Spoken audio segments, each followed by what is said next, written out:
어떤 관리가 물어 이르되, 선한 선생님이여, 내가 무엇을 하여야 영생을 얻으리이까? 네가 어찌하여 나를 선하다 일컫느냐? 하나님 한 분 외에는 선한 이가 없느니라. 네가 계명을 안 하니 간음하지 말라, 살인하지 말라, 도둑질하지 말라, 거짓 증언하지 말라, 내 부모를 공경하라 하였느니라. 이것은 내가 어려서부터 다 지켰나이다. 예수께서 이 말을 들으시고 이르시되, 내게 아직도 한 가지 부족한 것이 있으니 내게 있는 것을 다 팔아 가난한 자들에게 나눠주라. 그리하면 하늘에서 내게 보화가 있으리라. 그리고 와서 나를 따르라. 그 사람이 큰 부자이므로 이 말씀을 듣고 심히 근심하더라. 예수께서 그를 보시고 이르시되, 재물이 있는 자는 하나님의 나라에 들어가기가 얼마나 어려운지, 낙타가 바늘기로 들어가는 것이 부자가 하나님의 나라에 들어가는 것보다 쉬우니라 하시니 듣는 자들이 이르되, 그런즉 누가 구원을 얻을 수 있나이까? 무릇 사람이 할 수 없는 것을 하나님은 하실 수 있느니라. 베드로가 여짜오되, 보옵소서, 우리가 우리의 것을 다 버리고 주를 따랐나이다. 내가 진실로 너희에게 이르노니 하나님의 나라를 위하여 집이나 아내나 형제나 부모나 자녀를 버린 자는 현세에 여러 배를 받고 내세의 영생을 받지 못할 자가 없느니라. 오늘 말씀 보시면은요, 18절에 어떤 관리가 물어 이르되, 선한 선생님이여, 내가 무엇을 하여야 영생을 얻으리이까? 라고 질문을 합니다. 사실은 이 질문 자체가 어폐가 있는 질문입니다. 영생은 내가 무엇을 해서 얻을 수 있고 무엇을 하지 않아서 얻을 수 없는 그런 것이 아니죠. 자, 그래서 사실 이 18절에 대한 답변을 쭉 하시는데요. 핵심적으로는 26절, 27절을 보시면은 이 18절에 대한 답변이 정확히 나와요. 그러니까 이제 doing이 아니라 being으로 우리는 구원을 받을 수 있는 것인데요. 26절, 27절에 보면 이렇게 말씀을 하시죠. 그런즉 누가 구원을 얻을 수 있나이까? 이르시되 무릇 사람이 할 수 없는 것을 하나님은 하실 수 있다. 그러니까 여러분, 사람이 무엇을 해서 구원을 얻고 이럴 수 있는 게 아니고요. 하나님이 내 안에 계시면 영생을 얻게 되는 것입니다. doing이 아니라 being이죠. 그래서 18절과 27절을 연결해서 여러분들이 생각을 하셔야 정확한 맥락을 잡을 수가 있습니다.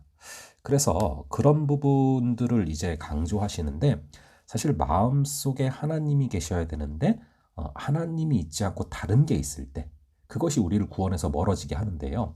내 마음속에 하나님의 자리에 있어야 되는데 하나님의 자리에 하나님이 있는 것이 아니라 하나님의 자리에 다른 것이 있을 때 그것을 우리는 우상이라고 합니다. 그런데 우상 중에서도 가장 강력한 우상이 무엇이냐? 성경에서 우리 예수님께서는 우상 중에서도 최고봉이 바로 물질이다라고 말씀을 자주 하세요. 그러니까 여러분, 마음속에 다양한 우상들이 있다고 생각을 해보고요.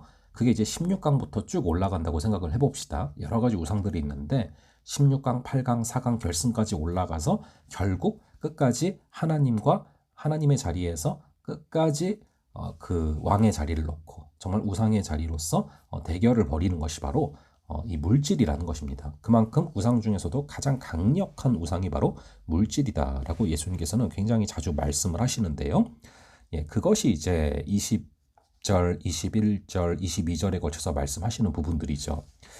그래서 우리 예수님께서는 이 관리의 마음을 꿰뚫어 보셨어요. 그래서 22절에 보시면은 뭐 20절, 21절에서 아무리 너가 뭐 이것저것 다 지켰다 하지만 내게 아직도 한 가지 부족한 것이 있으니 너에게 있는 것을 다 팔아서 가난한 자들에게 나눠줘라.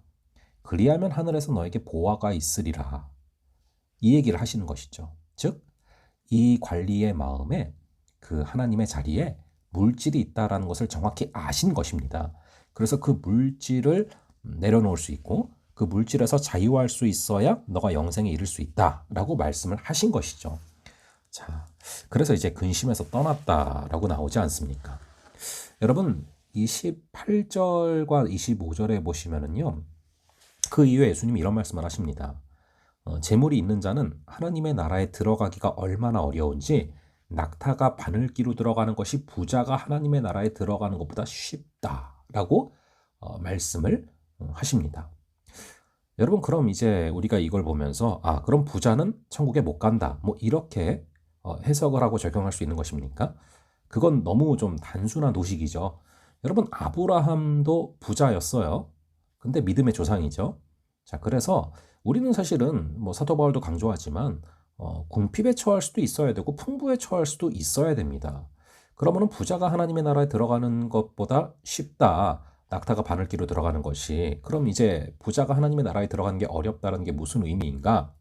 자, 물질이 풍부할지라도 정말 하나님의 뜻에 따라서 나눌 수 있는 사람.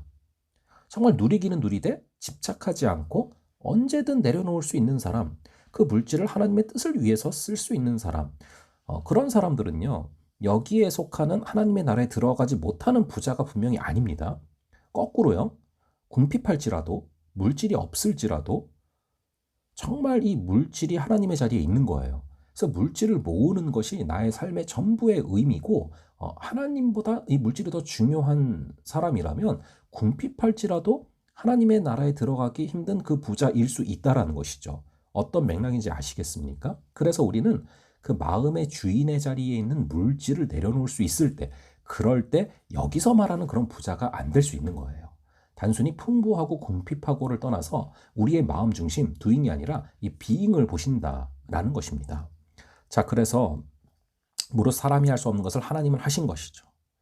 자, 그리고서 이제 28절에 보시면은 베드로가 그런 얘기를 합니다. 우리는 우리의 것을 다 버리고 주를 따랐습니다. 그러자 이제 예수님께서 말씀하시는 것이 29절, 30절에 걸쳐서 그런 자들은 현세에도 여러 배를 받고 내세에 영생을 받지 못할 자가 없다라고 말씀을 하십니다. 그러니까 여러분, 우리는요 진짜 계산을 할 수 있는 사람이 되어야 합니다. 여러분, 선교사님들을 보면요 정말 이 땅에, 정말 이 세상에 있는 많은 것들, 자기 고국에 있는 것들, 많은 것들 내려놓고 이 선교지로 떠나잖아요. 자기 짐을 다 놓고 가요. 심지어는 자기 짐을 찾으러 오지도 못합니다. 그런 선교사님들이 뭐 어리석어서 그런 결정을 하는 겁니까? 아니죠. 하나님께서 누구를 진짜 크게 보시는가? 진짜 계산을 할 수 있는 사람들인 거예요. 진짜로 하나님이 귀하게 보는 사람이 누구인가? 이런 계산을 할 수 있는 자들이 그런 하나님을 향한 결단을 할 수 있는 거 아닙니까? 자, 그래서 여러 배를 받고 내세에 영생을 받지 못할 자가 없는 일을 하시지 않습니까?